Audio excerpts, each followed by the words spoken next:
the protesters within were beating him up. Let's not call them protesters anymore. Let's call them rioters.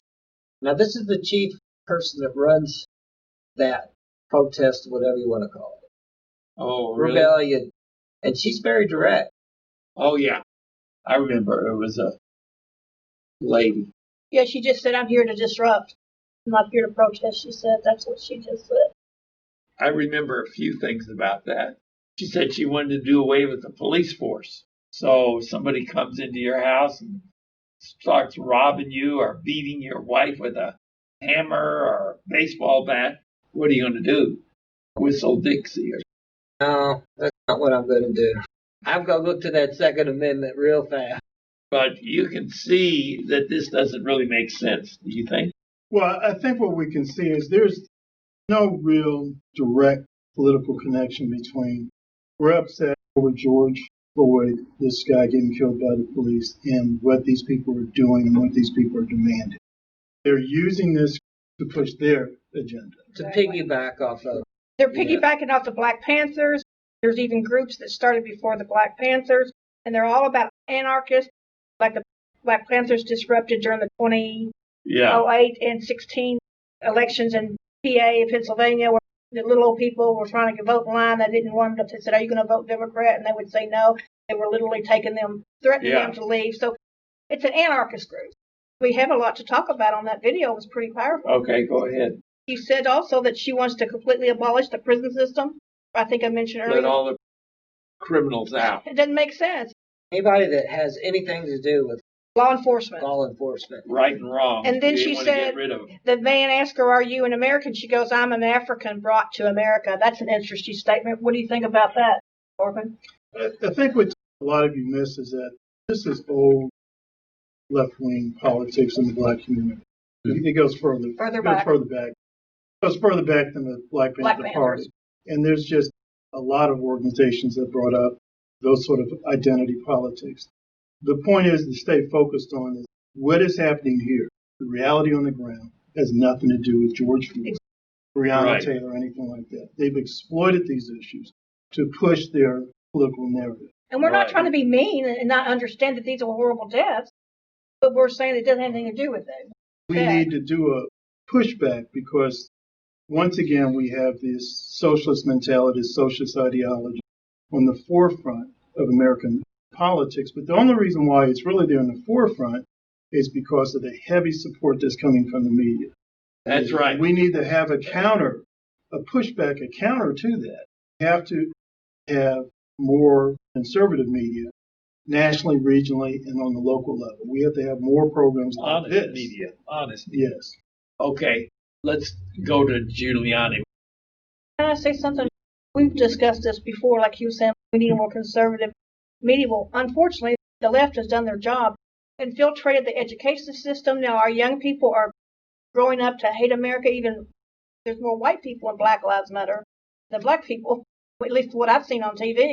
And I've heard young people say that America's awful and we were founded on slavery. We weren't founded on that. No. And they don't know our history. So we do need more conservative educators, too.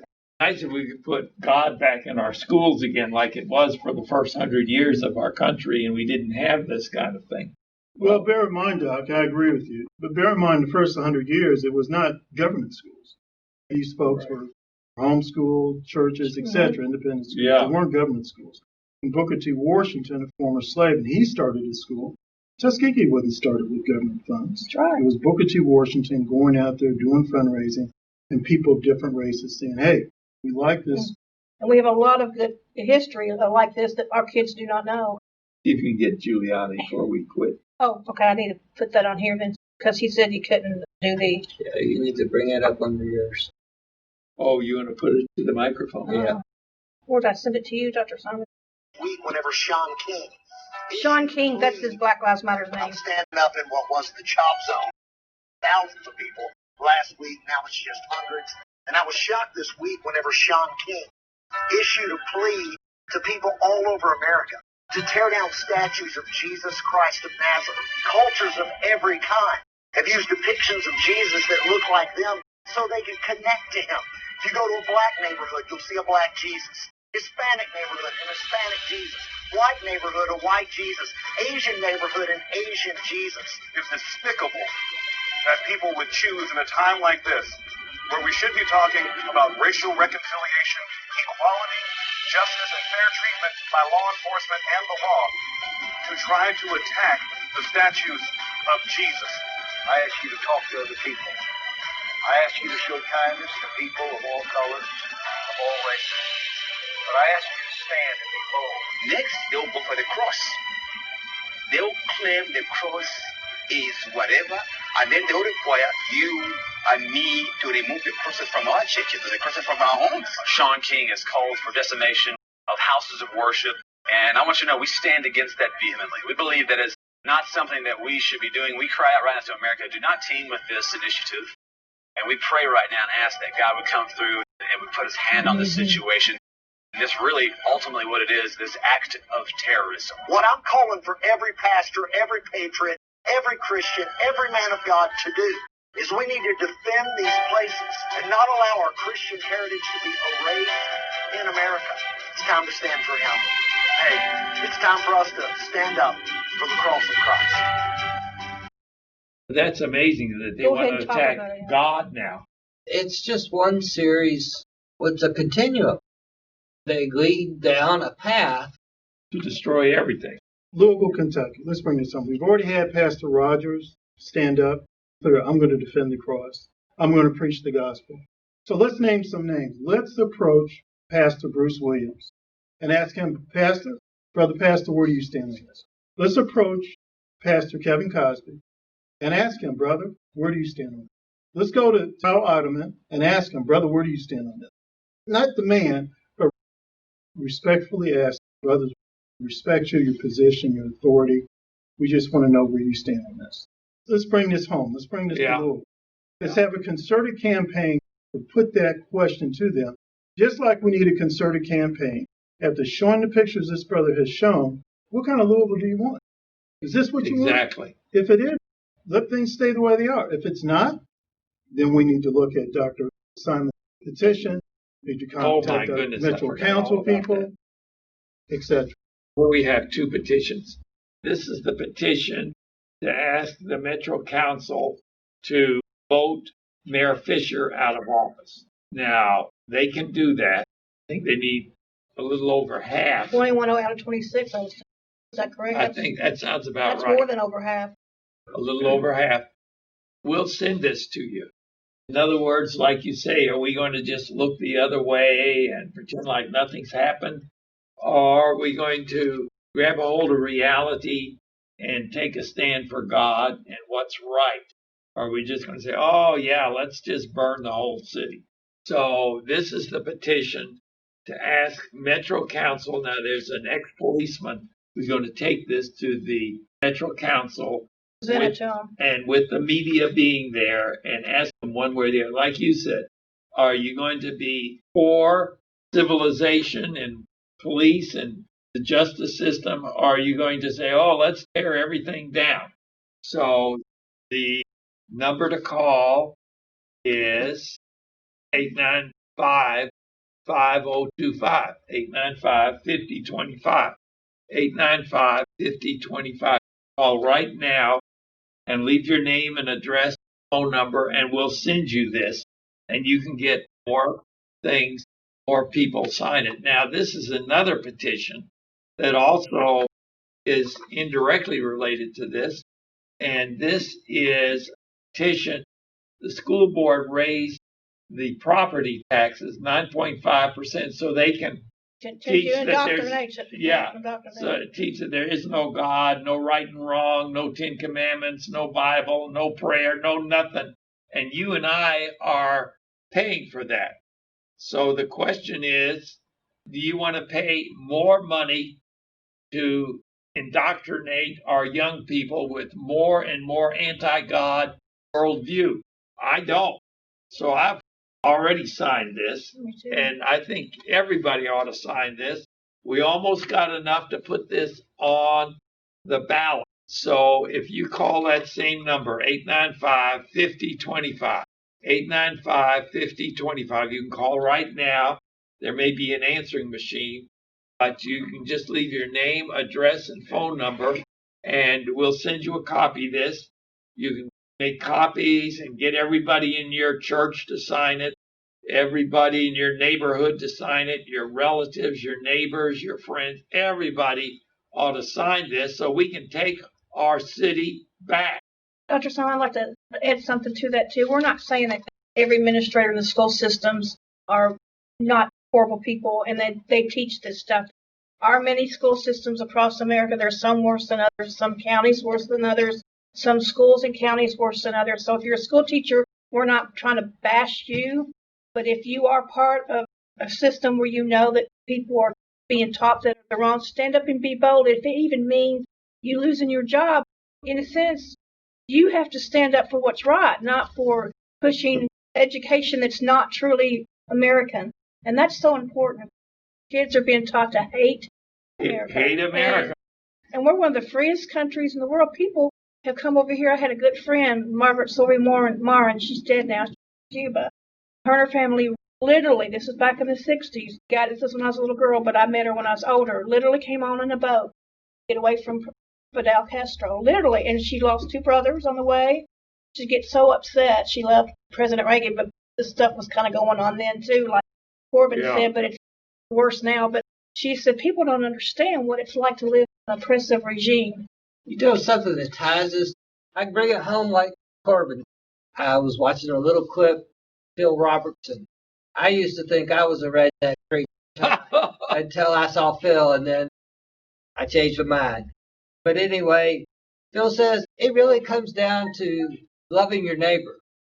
If you love your neighbor as yourself, none of this matters. Whether it's a policeman that does wrong or it's the criminal that thinks, okay, I'm not going to be a criminal because they've had a change of heart. A lot of these groups are all tied together with hatred. They might have little splinters of focus of their hatred, but it's still hatred. That's right. I remember last night we found a young black lady. She was probably about 20 or 30 when she said, I've lived in America all my life. I'm an American. She goes, I'm a black American, but I'm an American. And she said, I've not been oppressed. I've made my way. I went to college. She's studying to be an NP, which is a nurse practitioner. It's a one above a nurse. She says, I love America. There are many, many, many, many, many cases like this. It's all in your attitude. It's all in your love. If you have the love of Christ, you understand, sure, people are going to be discriminated against. That's just part of life. There's going to be people that hate people. We can't stop human emotion, but we sure can try to teach others about Christ to love one another, like you said, as yourself. Okay, let me say this. Here is the petition to sign, and we're going to take them all down to Metro Council, and we've got a retired policeman who's going to present these to the Metro Council and try to vote Mayor Fischer out for turning our city over to the rioters. When that's going to happen, when he's going to take that down? No, we'll have to see. Okay, and this other petition is to put this huge tax increase that they're trying to push through by the school board to make you and me pay for their ungodly agenda and worldview. And we don't think we should be paying for that. So if you want either one or both of these petitions, call 895-5025 right now. The area code is 502. Then 895-5025, and we'll send that right out to you. You can make copies, get everybody in your church, your neighborhood, your friends, your relatives, people at work, everybody can sign this because it's time to take our city back. Amen. We got about 1 minute left. Corbin, you want to wrap this up? I hope people take this, they share this with their neighbors, share this with their friends, share this with their family members. As Dr. Sunday says, let's look at these petitions. Let's call Metro Council people. Let's also urge our minister to stand up. Amen. That's right. They're attacking Christ now. They're blatant about it. Well, I tell you, that video that you and John made is really good. Well, it opened my eyes. I didn't realize they had bored every little thing in there. No, I didn't either. How bad it was. I want to add on to what he said. We need to bring the black robe regiments back. Black robe regiments were the ministers in the Revolutionary War that stood up to fight against Britain. and they're the ones that heated their Tyranny. Yeah. people in their churches, and just regular farmers and everything got their little rifles, and then we beat Britain. King George was tyrannical against the colonies. The Black Robe regiments were ministers who called upon their parishioners to join to fight conflict. the conflict. Yeah. So we need 21st century Black Robe regiments. Like Corbin said, we need to go to these main ministers in our town, Cal Alderman. They kind of stand off on big issues. I hate to say that, but they do.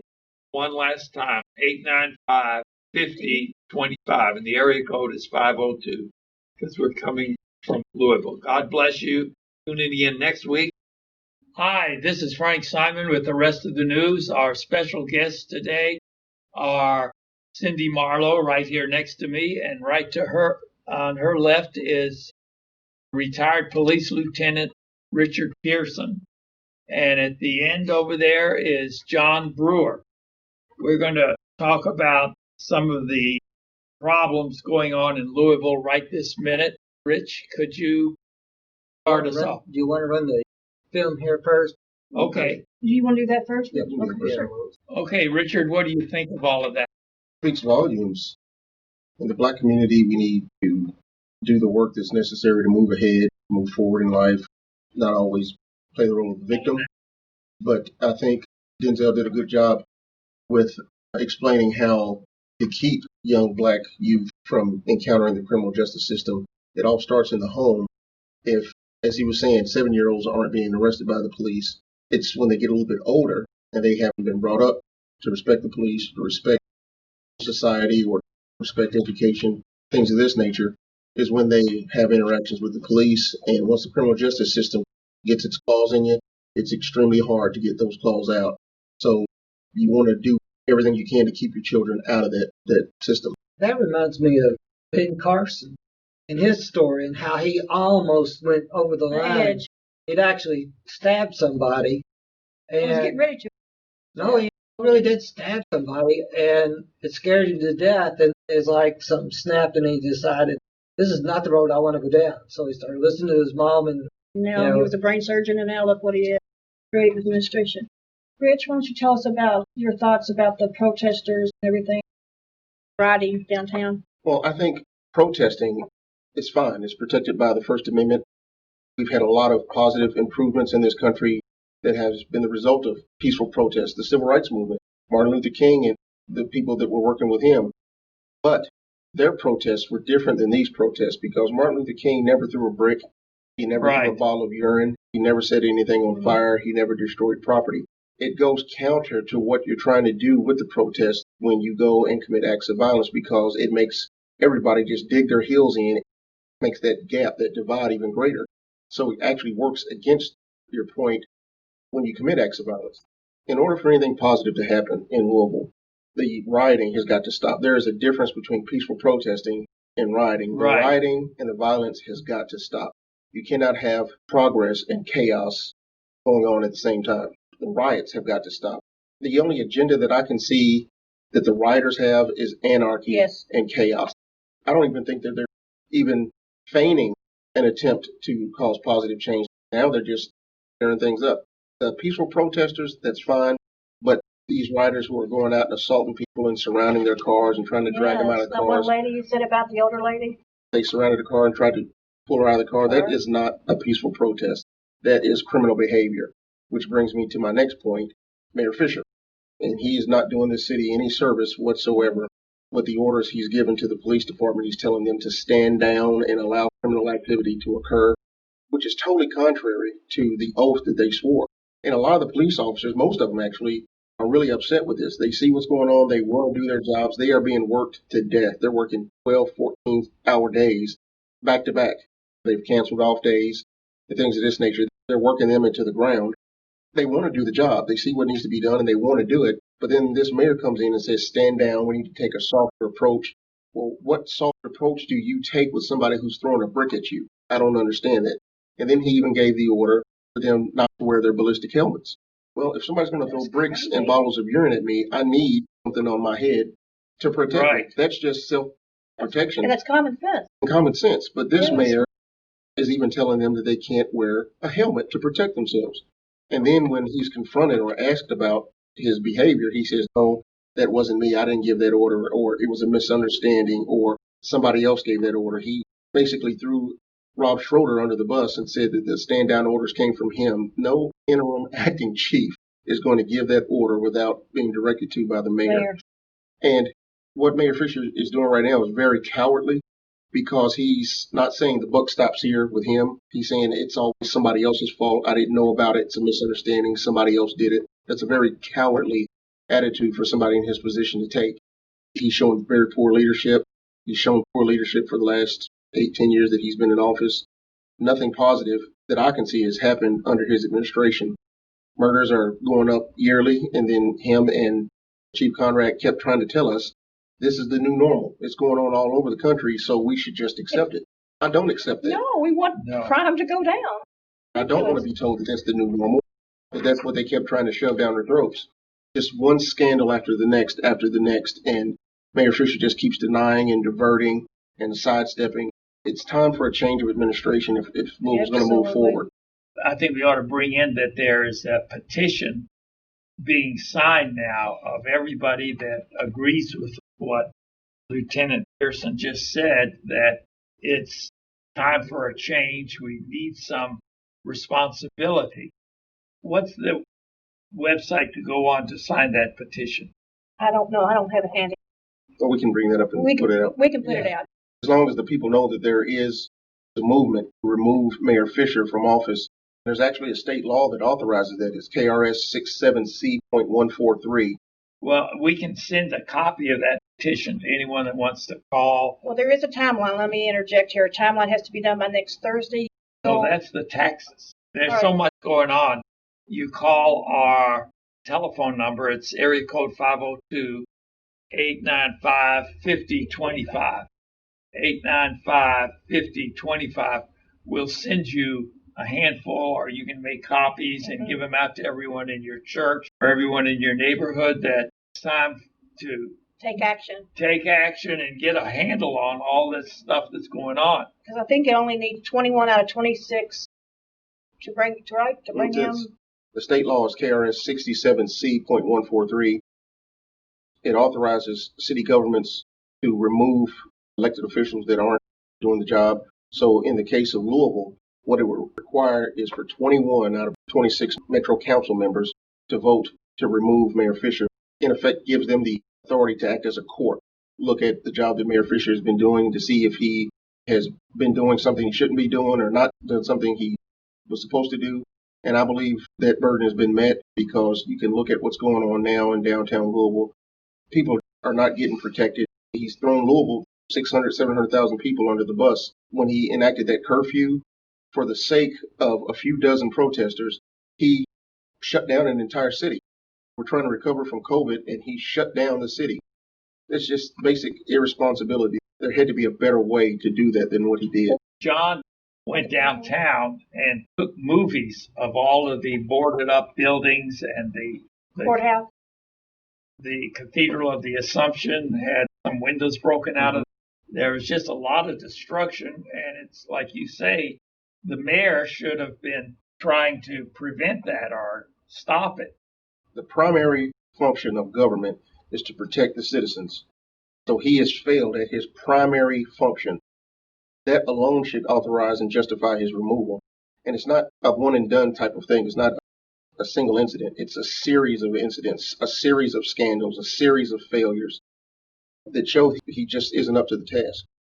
Well, in your experience, is that if you don't stop the protesters, if you don't stop them... Let's call them what they are. They're rioters right now. Okay, well, if you don't stop the rioters at this point, doesn't that just seem to escalate? If you don't ever draw a line in the sand. It empowers. They realize they can do whatever they want to. Yeah. The police have been given orders to stand down and allow them to do whatever they want to. When we see what's going on, people were shot at the skate park. Almost 90, somebody's getting shot or assaulted. And the city government is not doing anything to curtail this or to make the citizens safe. Police presence there or anything at the skate park? No police presence? The police are spread so thin right now. They can't be everywhere at once. Yeah. They're doing the best they can in spite of city government, not with the help of city government, but in spite of city government. I'll go back to where you were talking about the councilman had the right authority to take Mayor Fischer out of his office? Do they have to just do it in that one meeting, or is it a long procedure, like a kind of grand Well, I'm jury sure kind of thing? the government moves very slowly. I'm How not long will sure that of the be? actual hands-on procedure, but I know that there is a state law that authorizes them to act as a court to remove. I don't see why it couldn't be done at one meeting. I was wondering how long But it would the way that needs to happen, though, is for the individual citizens to call their Metro Council members and say, this is what we want, this is what we need, this is what we elected you to do, and we want you to do it. So they'll will vote to remove the mayor, because if they don't feel the pressure from their constituency, then likelihood of them doing that goes down. Well, let's give that number one more time. It's area code 502-895-5025. Call that number right now. We'll get back with you. Leave your name, address, and phone number, and we'll get back and send you one of these petitions. And you can make copies, give it to everyone in their paper boxes in your neighborhood, everyone in your church. And we're in a battle, and they're trying to take us over. Well, I think that's what it is. I think it's talking about they don't know what they stand for. Well, I really believe they're first off a product of our public education, and especially in the universities. They're being taught to actually abhor That America's America, no good. and that communism is okay, and they wear all these different T-shirts with leaders from communist countries, and they really have no idea. They need to go to a country like that. Well, many of the people who are displaying those T-shirts and going to college and being indoctrinated into this type of mindset have never held a rifle and gone into combat. They've never served their community. They've just been taught this in a classroom. They don't have any real world experience, I think. I believe that's where some of this is coming from. There's no civic duty that's pushing this forward. Going back to what's going on in the city, I just think it's horrible that the downtown businesses have been basically left to fend for themselves and be looted. Eddie Merlot's gone out of business. So they stole $70,000 worth of liquor out of Eddie Merlot's, and they're just not coming back. They just went out of business, so we lost that nice restaurant. There were several other businesses downtown that were broken into and looted. But while all this is going on, Mayor Fischer used taxpayer money to have a private personal detail of Louisville Metro police officers to guard his home. Our money, right? That's our tax dollars. When the police go out there and do that, that's our tax dollars. He basically abandoned downtown Louisville, but he made sure to use city funds and city resources to protect his home and his family and his house. Well, that's derelict of duty. He protects himself and not even his own constituents, not his own. He left us hanging. He did leave us hanging. There's no personal accountability there for the mayor. He can do what he wants, and then he'll either hide behind closed doors or he'll shift blame to somebody, hunker down and wait for it to blow over, and things go back to normal. And if we allow that to keep happening, at some point in time, it becomes the citizens' fault. If we have the power to do something about this, it falls back on us. And I believe the time has come. I think we're going to have to defend ourselves. We need to have the city government do what government is supposed to do and protect us. What happened in Seattle? It was all this love fest, and they had this little zone that they called an autonomous zone and all that stuff. Like a little country. They were declaring